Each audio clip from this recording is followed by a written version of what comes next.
everybody, each of us will be the cause of deaths of some patients at least. Our aim in life has to be to minimize that number of deaths that occur due to our overlooking diagnosis, which are sinister. 11 seconds is the duration by which an American physician will interrupt a patient who's giving symptoms. We have to prolong those seconds to a few minutes. Let the patient talk. Leading questions reduce morbidity and mortality. It's extremely important. I've pain since 3 hours, and after about 1 hour of the chest pain, I started sweating profusely, and this pain was so bad it went to the back of my chest and it went to the anterior neck and jaw. Now you have enough red flags to tell you that this is a myocardial infarction. Hello, thank you for tuning in. If you want to come back to this video later, just tap on the like button. It will save it to your liked videos so it's easier to find. And don't forget to hit on the bell icon to get notified whenever we drop new content. Stay curious, keep learning, and see you on the inside.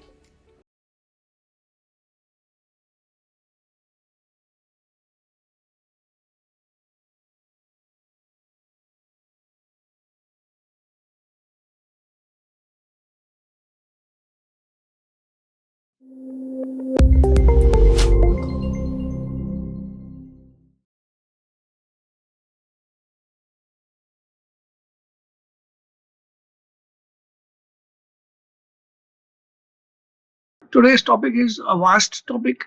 Uh, Red flags in the OPD. Red flags are warning signs for sinister or potentially lethal diseases, as you all know.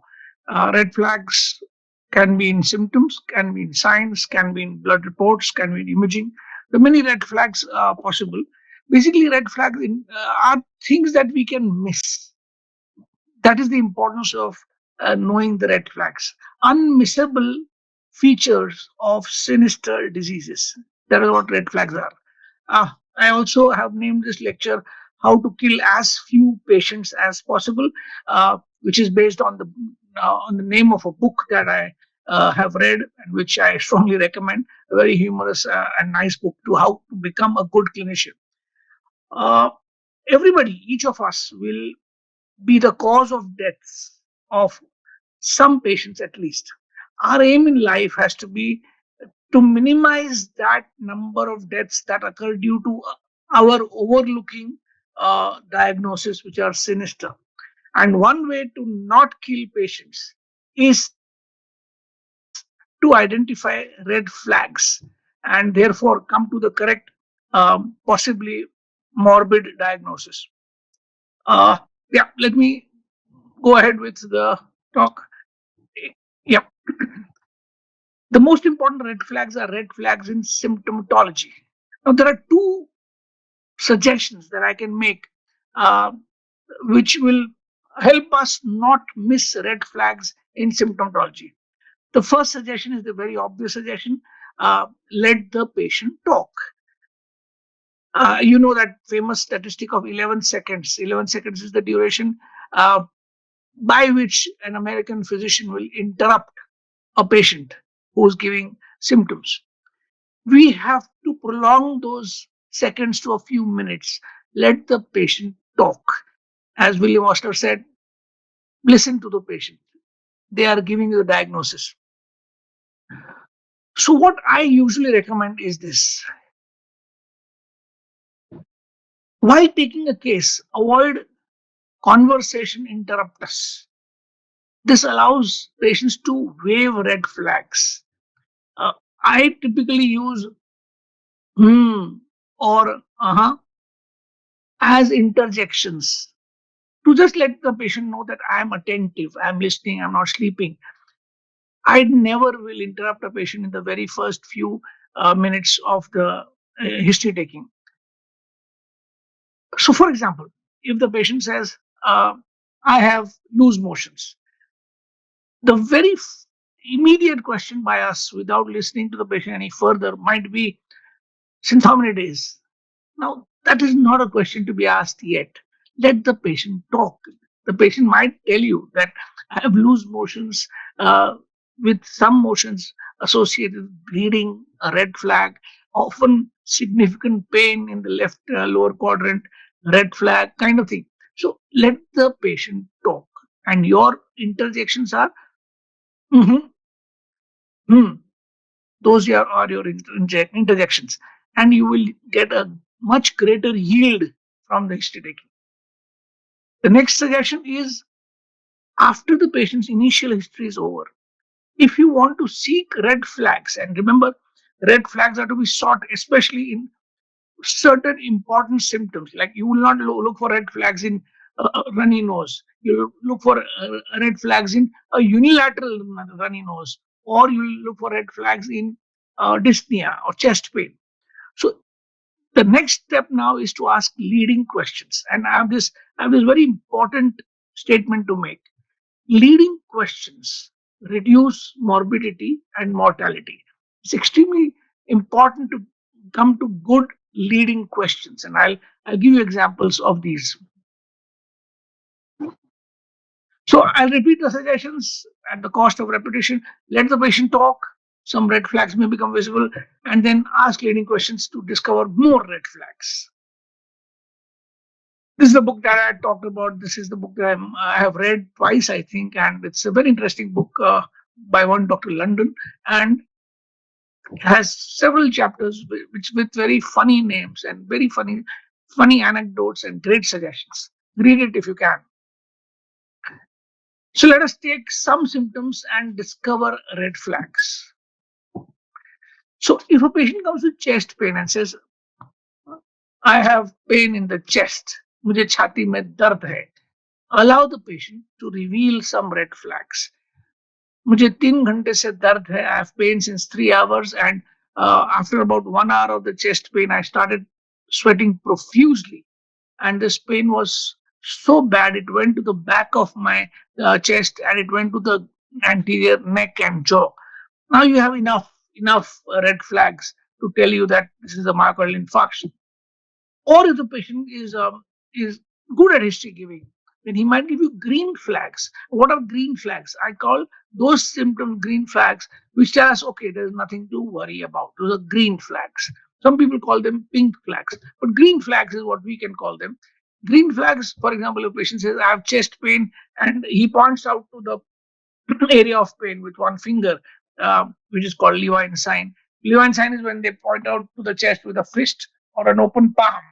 That is indicative of uh, cardiac pain. But if they point out with a finger on the chest, you know that's a green flag. So, so green flag they may reveal while giving the history. And once they have given the history, now is the time to give leading questions of symptoms that are often forgotten by the patient or ignored by the patient, or the patient doesn't think those symptoms are important. For example, in any suspected cardiac pain, my favorite question to ask is, does the pain wax and wane? Does the pain increase and decrease? If it does, since the pain is occurring since last 4 hours, and if it is increasing to a very severe 9 on 10 severity and decreasing to 6 on 10 severity, I know this is more likely to be cardiac. Ask the patient, is it the worst ever pain that you have felt? A leading question, because the patient will probably not tell you upfront that this is the worst ever pain I have ever felt. Leading question, and again gives you a clue that this is a red flag. Now, red flags are too many. They span the entire gamut of symptomatology. And to cover all the red flags is important in one talk. What I want to give you are a few take home messages about red flags, so that we don't miss something that can save a patient's life. The original red flag description in medicine was related to back pain. Uh, that was the first ever description of red flags in medicine. So, back pain is one of the commonest symptoms. In fact, in one of the lectures at Medflix, I heard that over a lifetime, 80% of the population who lives up to a good age will develop back pain at some point of time, which is a large number. And therefore, in back pain, to be able to catch red flags is very important because you will see so many back pains. And if you miss malignant back pains, then you have probably caused some harm to the patient. So, what back pains are important to recognize as sinister back pains? One, onset of pain at a very late age, like for example, 75. If you have back pain starting at that age, maybe you pay more attention to it. Mechanical back pain may occur at 75, but would have started even earlier. Thoracic back pain. So lumbar back pain, lumbosacral back pain is very common. Cervical back pain is very common.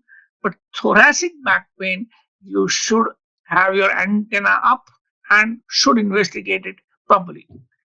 Any back pain obviously associated with weight loss, fever, night sweats, back pain associated with nocturnal pain. So it is very important to know that mechanical pain typically is relieved at night, but malignant back pain, metastatic back pain will be all the time, will be 24 hours, including the night. So any back pain that continues through the night, therefore you must think of it as a probable malignancy. Then, of course, there is back pain, which is with saddle anesthesia. Now, these two last symptoms, saddle anesthesia and difficulty in micturition, are symptoms that are usually elicited on leading questions.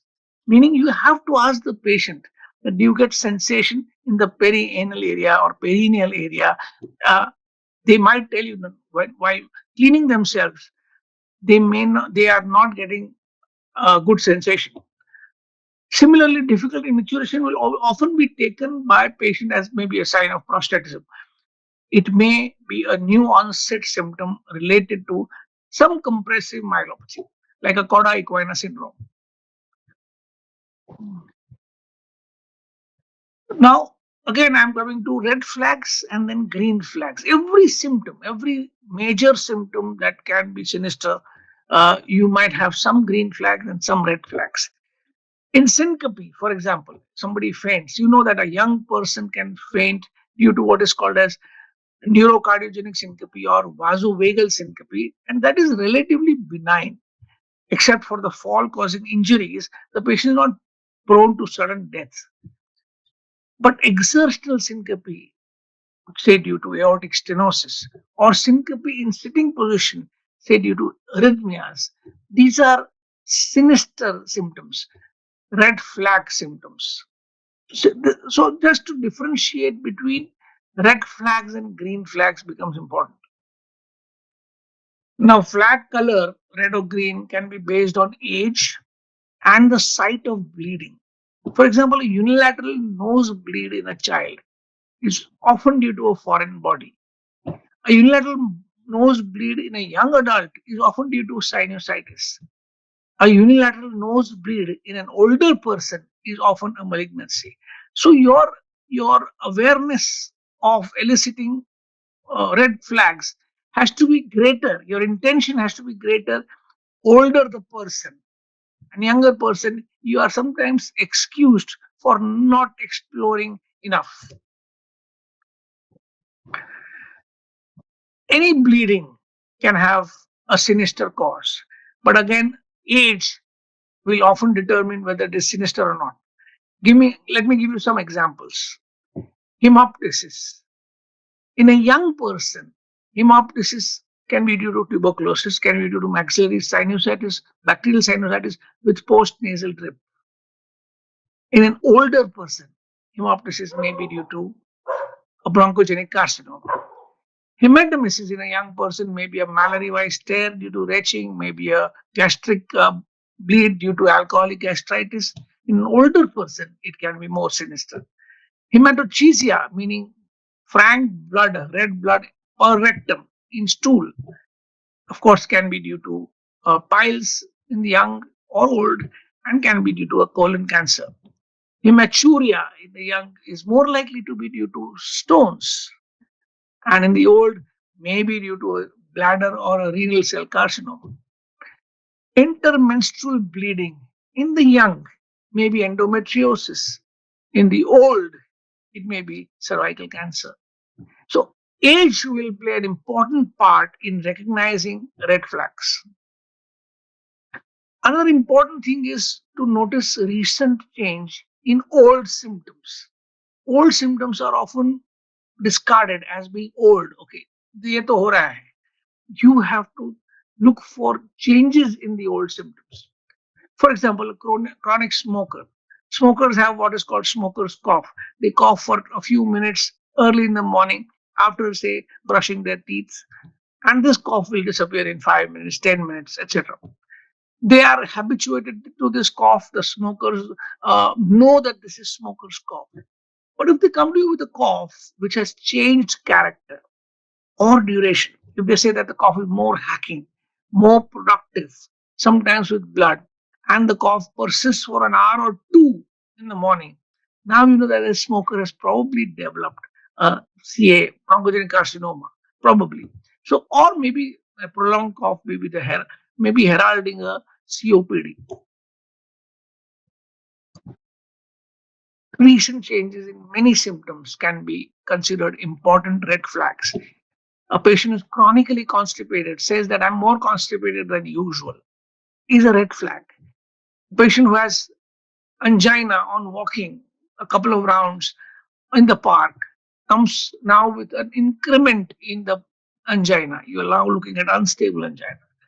A patient who has had headache, you know that the patient has migraine, so you tell them, okay, this is migraine. But if you take use elicit symptoms, you might come to know that this is probably sentinel bleeds causing headache, and this may turn into a subarachnoid hemorrhage. So don't discard a symptom because it is an old problem. So this has a name. This is called diagnostic momentum bias. A diagnosis is already established in a particular patient. The same diagnosis continues to have a momentum in the new case history, and that causes a bias. That bias is that, okay, I'm going to ignore this increase in symptom or change in symptom because this symptom has always been there. You make a mistake, you kill the patient. Another mistake that we make is in ignoring red flags is the confirmation bias. Patient comes into the clinic. Patient says, "मुझे पेट में दर्द है. I have pain in my epigastrium." And 45-year-old male just came actually 3 days back to my clinic. Pain in the epigastrium. And on further inquiry, the pain is going to the back. And we are almost going to label this patient as either pancreatitis or gastritis until we asked for more symptoms. Leading questions. Where else do you have the pain? Dard or kidhar hai? And now the patient says the pain started in the epigastrium and at the same time the pain also occurred in both the arms. Now that's a red flag. We do an ECG. In this 40 odd year old male, we find an acute inferior wall myocardial infarction. It is very important to lead the patient into giving more symptoms so that you don't make a mistake. Here, I will come to a law that I often quote and I often use, and that is whenever you hear hoofbeats behind you, think of horses, not zebras. A very well known aphorism in medicine, meaning think of commoner things. Epigastric pain, think of gastritis. Don't think of aortic dissection. My modification of this, I've repeated this often before, but it's worth repeating. Whenever you hear hoofbeats behind you, think of horses, not zebras, but don't forget the mules. The mules, the khachar, the mules that are not as rare as zebras, not as common as horses, they are very important. And these middle diagnoses have to be considered. So, epigastric pain, think of myocardial infarction, think of pancreatitis, think of gallstone colic as a cause of epigastric pain. And it's not just gastritis, gastric ulcer. So, that this horse, mule, zebra thing makes you not miss too many red flags. So rigidly following the thumb rule that common things are common will make one miss red flags. You cannot rigidly say, okay, this is headache, more commonly migraine, recurrent headache, more commonly migraine. You will miss some things. For example, in older person, patient comes with headache, onset of the headache after age 50. You might miss temporal arteritis and make the patient go blind if you don't diagnose it correctly. If you diagnose it only as migraine, because it's unilateral headache in temporal arteritis often, throbbing headache often. So you have to not be rigid. You have to explore. One important area where you think of red flags, but the flags are actually not red, but they are due to iatrogenicity. You must remember that iatrogenicity is a reason for many red flag like symptoms. Many. For example, a patient with anorexia and weight loss, a patient is a diabetic. The anorexia weight loss may be due to a maximum dose of metformin that is being given to the patient, or weight loss could be due to an SGLT2 inhibitor, or anorexia weight loss may be due to the semaglutide that the patient is getting, GLP-1 RA that the patient is getting. So anorexia and weight loss as a cause of supposed red signal may be just an iatrogenic. Similarly, you will get many situations. I'm sorry, many situations. You think of any symptom, and you will know iatrogenicity is a possible cause there. For example, dyspnea. In a known case of coronary artery disease, a new dyspnea can be due to ticagrelor or Brilinta being given to the patient after angioplasty. We know that dyspnea can be caused, dyspnea on exertion can be caused by ticagrelor. So you need to know iatrogenicity. Constipation, which is an important red flag if it is recent onset as a cause of colon cancer. A recent onset constipation can be due to the addition of iron to a patient already taking amlodipine, uh, tamsulosin, calcium, all constipating drugs, or recent addition of amitriptyline to such a patient. You must look for new additions of medications for a new onset symptom. Educating the patient about red flags. Now, this is something that I miss doing often, but this is something that I think we should all make a habit of. Tell the patient what the red flags are if the situation demands. It can be due to red flags due to serious side effects of medications, or red flags due to their current illness, which can become a worse illness. Let me give you some examples. If you diagnose a patient with hyperthyroidism, thyrotoxicosis, and you want to start an antithyroid drug, methimazole or carbimazole, you know that we often warn the patients that if you get fever, if you get a sore throat while on these drugs, please stop the drugs, get a CBC done, and report to us in that order or in any order that you like, but just stop the drug. The red flag, you have to tell the patient, the red flag is that this drug can cause bone marrow depression. Now, this is something that you must tell the patient while initiating a drug that can have serious side effects.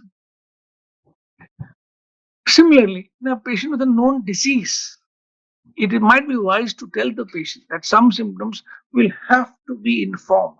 For example, a known cirrhotic who you are treating, patient is well compensated, maybe a NASH related cirrhosis. You can tell the patient that if you ever develop increasing abdominal distension and right upper quadrant pain, do report to us because we know that this might be a possible hepatocellular carcinoma. We cannot miss this. It can come with fever, it can come with weight loss, anorexia.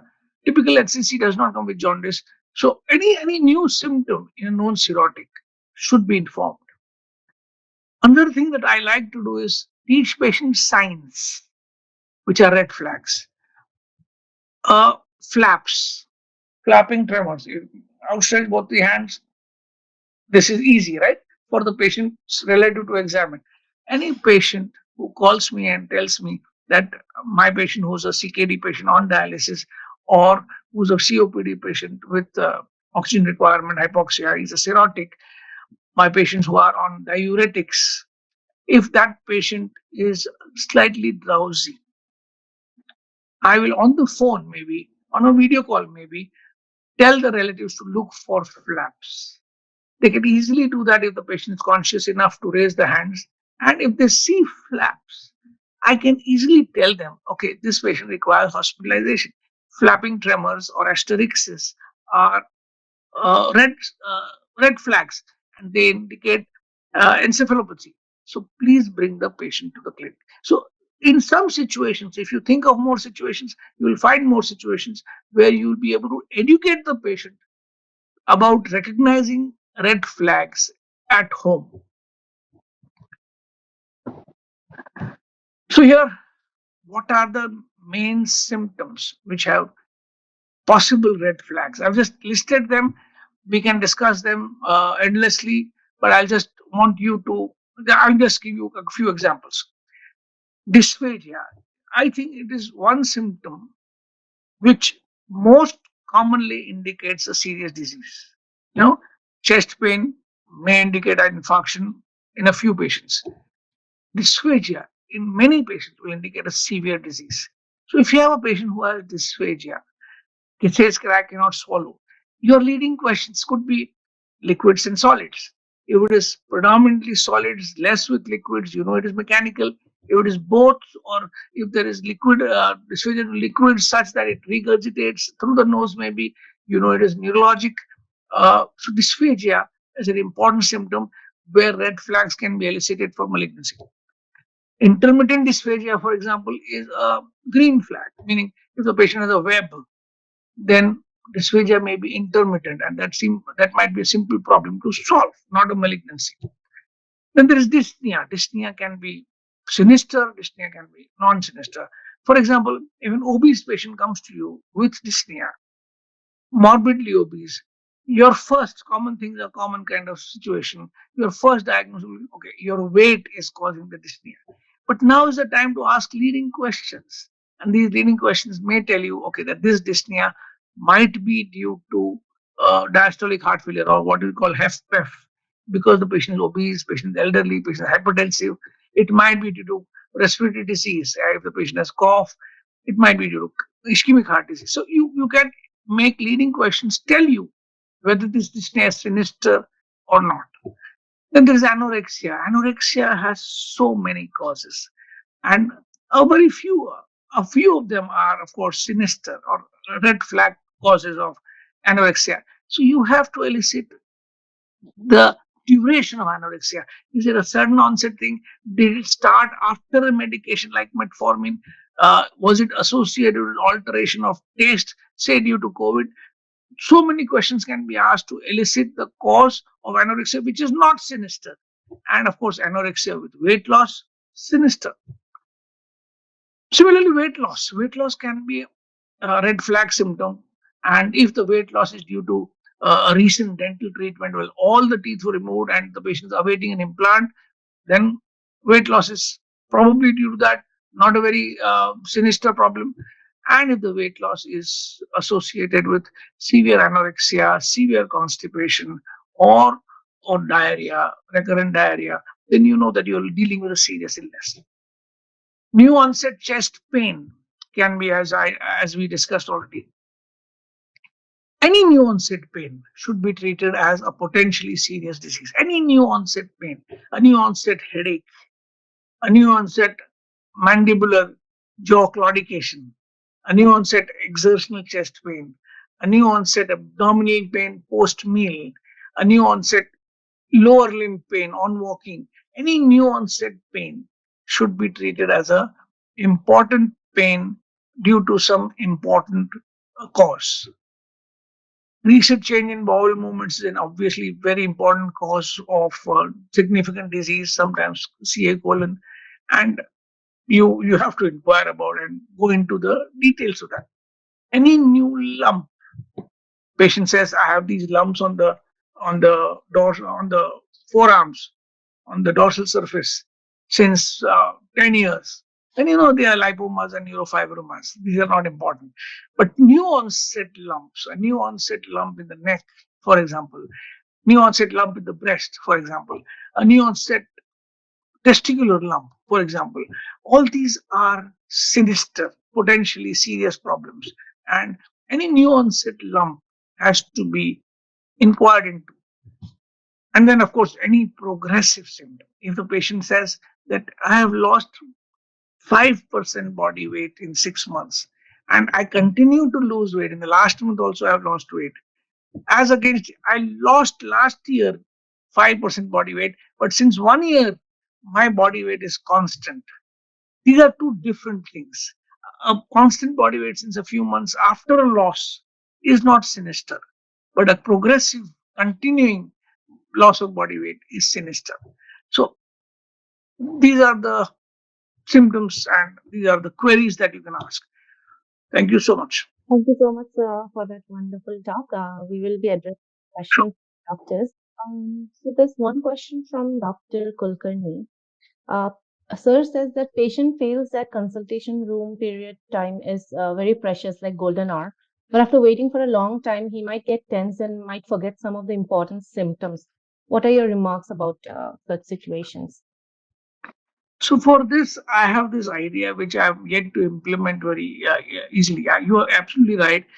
Some patients will write their symptoms and come, which is very good. You can encourage them to do that so that they don't forget while in the clinic. But what I am trying to encourage patients is to put a voice message of their symptoms on the chat of WhatsApp on the doctor's phone number. Meaning, I send a message to my doctor as a voice message on the phone on WhatsApp so that it stays as a permanent record. And I can review that when the patient comes in. I will read that, I will hear that message, and then I can ask leading questions based on that message. I think this is a good idea which will work well. But again, this is something that I still have to develop, and I'm trying to make it happen. Fortunately for me, my case histories are taken by some assistants who are very good, and they take a very detailed, maybe 2 page history or 3 page history. So that usually is not a big problem in my clinic. But still, I agree with you that if you do not have much assistance, you may have problems eliciting a long history. Thank you. Right, sir. So another question from Dr. Reddy. Intermittent sudden loss of vision in a middle-aged female, known case of diabetes, uncontrolled hypertensive. How should I proceed when in the OPD she is having no symptoms? Okay, this is an ophthalmology question, but I'll try my best. Intermittent is the key word here. Intermittent loss of vision usually would indicate uh, a retina problem, which, sometimes you can get retinal detachment, which is not full, a partial detachment, you will get some loss of vision. I can think of that as a cause.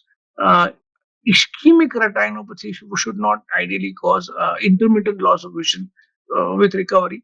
So, yeah, I think this will be a retina problem, I think, but you will have to consult ophthalmologist. So next question from Dr.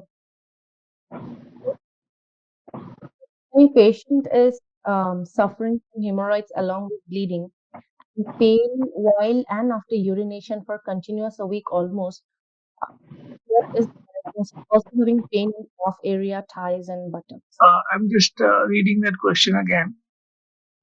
Patients are suffering from hemorrhoids along with bleeding and pain while after urination for to continuous week almost.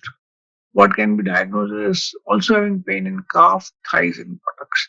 So I'm a little confused about is it a pain in urination and upper rectum due to hemorrhoids, both, and since a week, in which case you are looking at a problem which can be hematological. Uh, are you looking at a young person, old person? I'm not sure. So the history, I would like a more elaborate history. I'm not very sure that this is a sufficient history to give a tentative diagnosis. I'm so sorry, but if you can elaborate, I will try my best. So Dr. Actually elaborate it. The patient is 35 years. Sorry, you will have to show me the I can't see the message. There is something called upvote happening here. Okay. Can you read the second part of the message, the elaboration? Dr. Varsha, can you tell me what the elaborate question is? So, sir, Dr. Syed says that the patient is 35 years old. Can you ask her if she is bleeding both per rectum Both, sir. and both? And is she bleeding in between periods, during periods? Would you know? Basically, I'm wondering if there are two sides of bleeding. Very unlikely to be endometriosis, but it can be theoretically endometriosis. Of course, it can be a coagulopathy, a bleeding disorder. Um, uh, so yeah, I am not really, but this is a sinister symptom. This is a red flag symptom, and I think might be very easy to diagnose with maybe a gynec checkup, an ultrasound, and a blood work. Interrupt. Syed, male Your voice is breaking for me, Dr. Barsha. patient, male. Sure,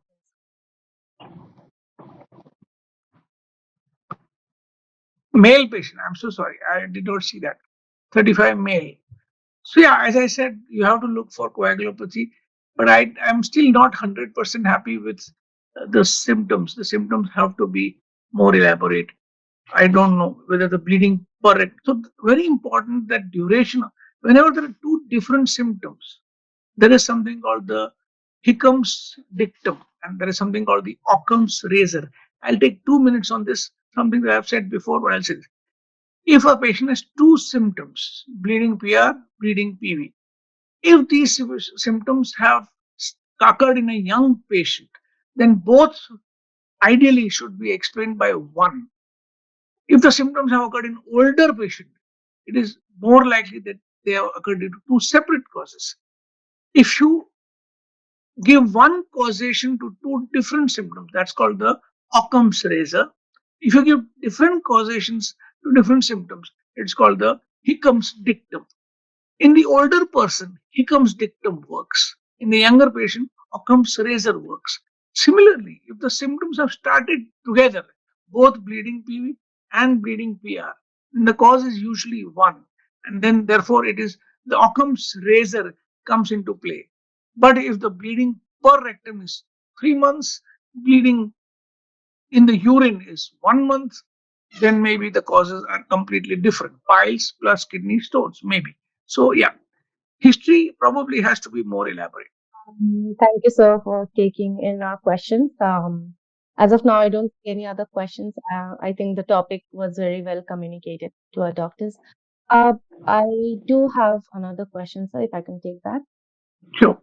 Next is from Dr. Dulera. What is the management of loss of balance because of silodosin? Loss of balance because of psilocybin, as Dr. Dulera asked me, is an alpha blocker. Tamsulosin, psilocybin, and alfuzosin are three alpha blockers, and all of them work as anti-muscarinic agents. Sorry, as alpha blockers, and therefore they cause postural hypotension. So, loss of balance, I suppose what he means is that if a patient gets postural hypotension and hence loss of balance due to psilocybin, what do we do? So, two or three things here. Between alfuzosin, psilocybin, and tamsulosin, I think tamsulosin causes the most postural hypotension. Psilocybin causes less postural hypotension. On the other hand, psilocybin causes more retrograde ejaculation as against tamsulosin. If a patient on psilocybin gets postural hypotension and imbalance, my first action is to stop the drug till I'm getting a significantly improved postural blood pressure.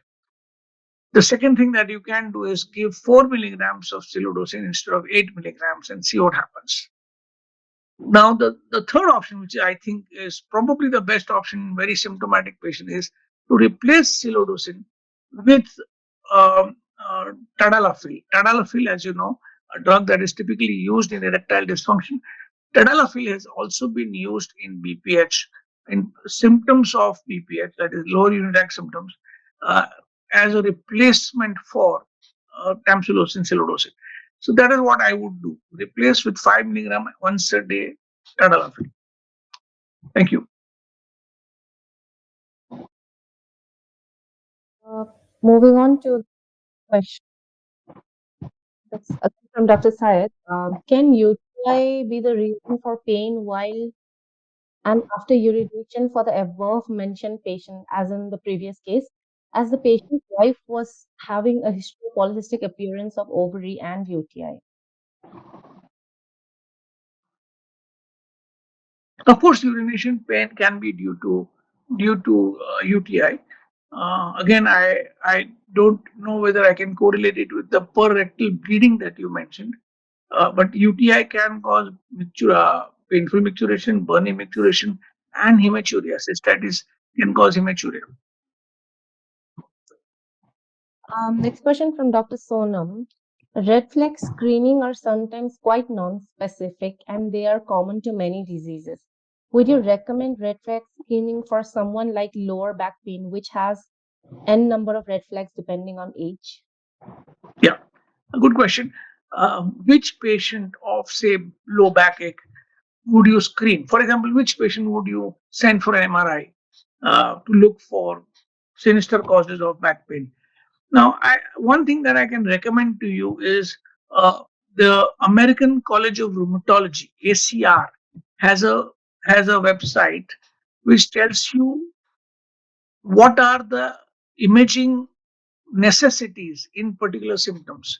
So you can just go to the ACR website or you just Google ACR criteria for imaging. For example, you will come to a website where they have headache, backache, cough, and imaging uh, recommendations for each of these symptoms. For example, the first conversion in a youth, whether should you do an MRI or not do an MRI of the brain, you will get several recommendations which are very scientific. So yes, in backache, lumbosacral, lumbar backache, often the cause is mechanical, and if you have red flags, like for example, backache continuing through the night in a patient who's older, or a backache in a patient who has a borderline high PSA or a very high PSA, that is prostate specific antigen.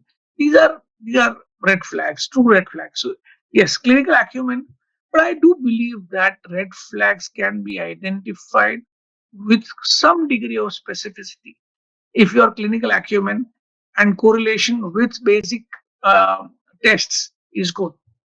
So I think pursue red flags with all the fervor that you can.